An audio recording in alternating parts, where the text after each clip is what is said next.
ఆయన అసెంబ్లీలో అడుగుపెట్టి 5 ఏళ్లే అయితేనేం 50 ఏళ్లకు సరిపడా గుర్తింపు సంపాదించుకున్నారు. నవ్యాంధ్ర రాజధాని అమరావతిలో అంతర్లీనమైన నియోజకవర్గ ఎమ్మెల్యేగా అందరికీ సుపరిచితులే. రాజధాని భూ సమీకరణలో ప్రభుత్వానికి ప్రజలకు మధ్య వారధిగా నిలిచారు. చట్టాలు అమలు చేసే ఉద్యోగాన్ని స్వచ్ఛందంగా వదిలేసి చట్టాలు చేసే అసెంబ్లీలోకి అడుగుపెట్టారు. తక్కువ మాట్లాడతారు, ఎక్కువ పని చేస్తారు. ఆయనే తాటికొండ ఎమ్మెల్యే తెనాలి శ్రావణ్ కుమార్. మధ్య తరగతి కష్టాలు తెలిసిన వ్యక్తి ఆయన. ఆర్థిక కష్టాలు అనుభవించిన వ్యక్తి ఆయన.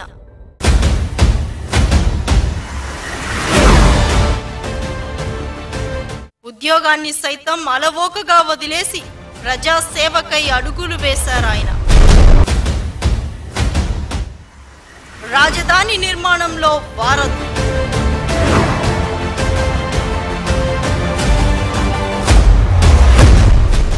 తానెప్పుడు నియోజకవర్గ సేవకుండే అంటున్నా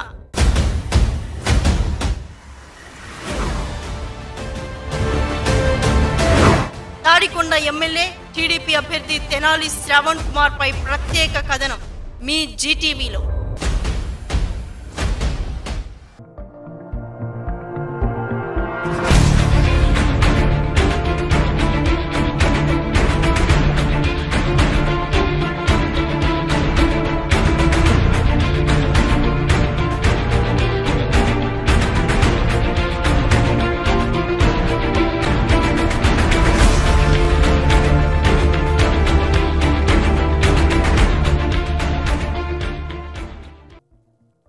తెనాలి శ్రావణ్ కుమార్ గుంటూరు జిల్లా ఉప్పూడిలో జన్మించారు. మధ్యతరగతి కుటుంబంలో పుట్టారు. చిన్నతనం నుంచే శ్రావణ్ కుమార్ది కష్టించే మనస్తత్వం. ఆర్థిక కష్టాలు వెంటాడినా పట్టుదలతో పైకెదిగారు. ఆంధ్ర వర్సిటీలో పీజీ చేశారు. కళాశాల రోజుల్లోనే ఆయనలో దాగి ఉన్న నాయకుడు ప్రజాసేవ కోసం పరితపించేవాడు. అయితే కుటుంబ బాధ్యతలు ఆయన్ను ఆ దిశగా అడుగులు వేయనివ్వలేదు. ఫలితంగా ఉద్యోగ బాట పట్టాల్సి వచ్చింది. గ్రూప్ 1 ఉద్యోగిగా పనిచేసిన శ్రావణ్ తన బాధ్యతలను శ్రద్ధతో నిర్వహించేవారు. తోటి వారితో పాటు ఉన్నతాధికారుల వద్ద కూడా మంచి పేరు తెచ్చుకున్నారు. ఉద్యోగం సాఫీగా సాగిపోతున్నా మనసులో ఏదో వెలితి శ్రావణ్ను నిత్యం వెంటాడేది. చట్టాలు అమలు చేసే ఉద్యోగి కంటే చట్టాలు చేసే శాసనకర్తగా ఉంటే ప్రజలకు మరింత సేవ చేయవచ్చని భావించారు. గ్రూప్ 1 ఉద్యోగం, మంచి జీతం, హోదా, ఇక అంతకంటే కావాల్సిందేంటని ప్రశ్నించిన వారు లేకపోలేదు. అలా కొంతకాలం మదనపడిన శ్రావణ్ చివరకు తన మనసు మాటే విన్నారు. రాజకీయాల్లోకి రావాలని నిర్ణయించుకున్నారు. ఆ సమయంలో ఏ పార్టీలో చేరతారనే సందిగ్ధం శ్రావణ్ కుమార్ సన్నిహితుల్లో ఉందేమో కానీ ఆయనకు మాత్రం ముందు నుంచి స్పష్టత ఉంది. ఉద్యోగం చేసే రోజుల్లోనే శ్రావణ్ కుమార్ చంద్రబాబు అభిమాని. కాలంతో పోటీ పడి పనిచేయడం, ఆ పనిలోనే ఆనందాన్ని వెతకడం చంద్రబాబు స్టైల్ శ్రావణ్ను ఆకర్షించింది. ఏమాత్రం ఆలోచించకుండా ప్రభుత్వం సైన్యం నుంచి పసుపు సైన్యంలో ప్రవేశించారు. అలా రాజకీయ రంగ ప్రవేశం చేశారు. 2009 ఎన్నికల్లో తొలిసారి ప్రత్యక్ష ఎన్నికల బరిలో నిలిచారు శ్రావణ్ కుమార్. గుంటూరు జిల్లా తాడికొండ నియోజకవర్గం నుంచి పోటీ చేశారు. అప్పటి రాజకీయ పరిస్థితుల్లో శ్రావణ్ కుమార్ స్వల్ప తేడాతో పరాజయం చవిచూశారు. ఆ ఓటమితో ఆయన కృంగిపోలేదు. తాటికొండ నియోజకవర్గం వదిలిపోలేదు. పోగొట్టుకున్న చోటే రాబట్టుకోవాలనే పంతం పట్టారు. 2009 నుంచి 2014 వరకు క్రమశిక్షణ కలిగిన కార్యకర్తగా ముందుకు సాగారు. ప్రజా సమస్యల పరిష్కారం కోసం పార్టీ ఇచ్చిన ప్రతి కార్యక్రమాన్ని ప్రజల్లోకి తీసుకెళ్లారు.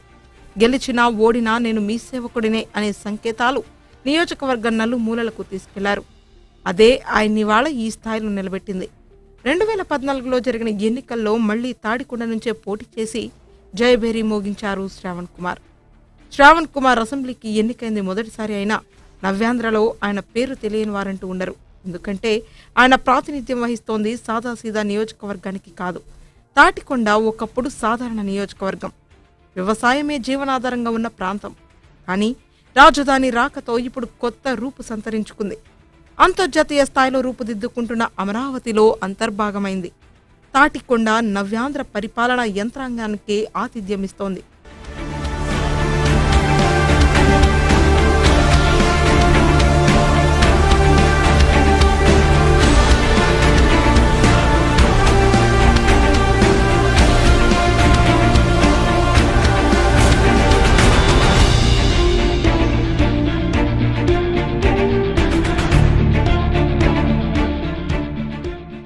శ్రావణ్ కుమార్ నిరాడంబరుడు, కొంచెం మొహమాటస్తులు. అలాగని ప్రజలకేమైనా కావాలంటే ముఖ్యమంత్రి దగ్గరైనా దాపరికం లేకుండా మాట్లాడతారు.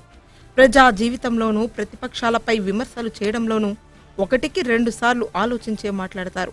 వ్యక్తిగత దూషణలకు దూరంగా ఉంటారు. అందుకే శ్రావణ్ కుమార్ అంటే సీఎంకు ఓ నమ్మకం. ఆ విశ్వాసంతోనే కీలక అంశాల్లో శ్రావణ్కు భాగస్వామ్యం కల్పించారు. చంద్రబాబు ప్రోత్సాహంతో కీలకమైన రాజధాని భూసేకరణలో తన వంతు పాత్ర సమర్థంగా పోషించారు శ్రావణ్ కుమార్. ఆలోచన చంద్రబాబుది, ఆచరణ శ్రావణ్ది అన్నట్లుగా ముందుకెళ్లారు. గ్రామ కంటాల వంటి వివాదాలు పరిష్కరించి ప్రజల్లో ఉన్న అపోహలు తొలగించి 30,000 ఎకరాల భూ సమీకరణకు ప్రజల్ని ఒప్పించడంలో శ్రావణ్ ఓ ముఖ్య భూమిక పోషించారు. అమరావతిలో తాత్కాలిక కట్టడాలు మొదలు శరవేగంగా సిద్ధమవుతున్న శాశ్వత నిర్మాణాల వరకు శ్రావణ్కు తెలియనిదంటూ లేదు. ప్రతిపక్షాలు గగ్గోలు పెట్టినా, సామాజిక పర్యావరణవేత్తలు కేసులు వేసి అడ్డుకోవాలనే ప్రయత్నం చేసినా చంద్రబాబు ఆదేశాలను అమలు చేస్తూ రైతుల్ని మెప్పించి ఒప్పించారు శ్రావణ్. అందుకే కీలక సమయాల్లో ప్రభుత్వ గొంతుకను వినిపించే అవకాశం శ్రావణ్కే ఇచ్చి ప్రోత్సహించారు చంద్రబాబు.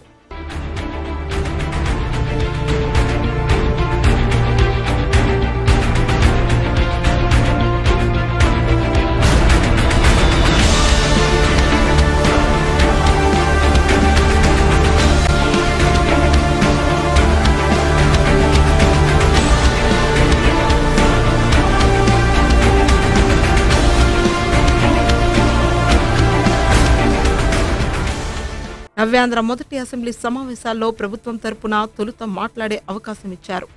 బాలారిష్టాలు దాటుకొని బాహుబలిగా సాగిపోతున్న రాజధాని నిర్మాణ క్రమాన్ని, చంద్రబాబు దార్శనికతను కవితాత్మకంగా వర్ణించి శభాష్ అనిపించుకున్నారు. 2019 ఎన్నికల్లో మరోసారి తెలుగుదేశం నుంచి బరిలో నిలిచేందుకు సిద్ధమవుతున్నారు శ్రావణ్ కుమార్. ఇక్కడ ప్రతిపక్షమంత బలంగా లేకపోవడం ఆయనకు ఒక కలిసొచ్చే అంశమే అయినా రాజధానిలో వెలుస్తున్న ఆకాశ హర్మ్యాలు, అక్కడ 1000 కోట్లతో జరుగుతున్న అభివృద్ధి పనులు ఆయన్ను మళ్లీ గెలుపు దిశగా నడిపిస్తున్నాయి. నియోజకవర్గంలోనూ అభివృద్ధి ఫలాలు కనిపిస్తున్నాయి. 100 కోట్లకు పైగా నిధులతో రోడ్లు, త్రాగునీరు వంటి మౌలిక సదుపాయాలు కల్పించారు. మేడికొండూరు సహా ఇతర మండలాల్లో దశాబ్దాలుగా ఉన్న త్రాగునీటి సమస్యకు శాశ్వత పరిష్కారం కల్పించే ప్రయత్నాలు జోరుగా సాగుతున్నాయి. 100కి 96% అర్హులకు పింఛన్లు ఇప్పించారు. దాదాపు 10,000 మందికి రేషన్ కార్డులు అందజేశారు. రాజధాని రాకతో భూములు కోట్లకు పడగలెత్తాయి. ప్రజల జీవన ప్రమాణాలు కూడా పెరిగాయి. ఈ పరిస్థితుల్లో పార్టీలో అంతర్గతంగా ఉన్న అసంతృప్తులకు దారికి తెచ్చుకుంటే శ్రావణ్ కుమార్ను మళ్లీ ఎమ్మెల్యేగా చూడొచ్చంటున్నారు.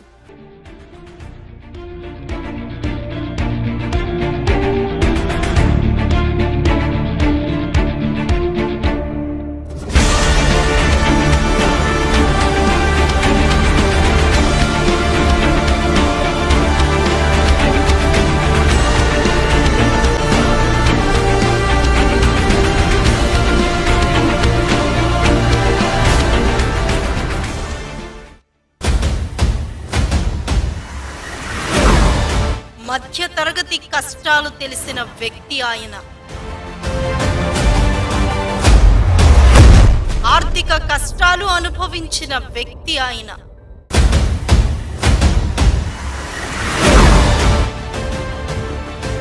ఉద్యోగాన్ని సైతం అలవోకగా వదిలేసి ప్రజాసేవకై అడుగులు వేశారు ఆయన. రాజధాని నిర్మాణంలో వారధి.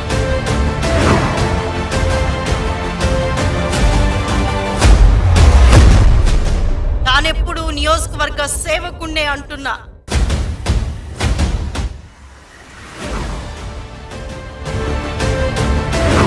తాడికొండ ఎమ్మెల్యే టీడీపీ అభ్యర్థి తెనాలి శ్రావణ్ కుమార్ పై ప్రత్యేక కథనం మీ జీటీవీలో.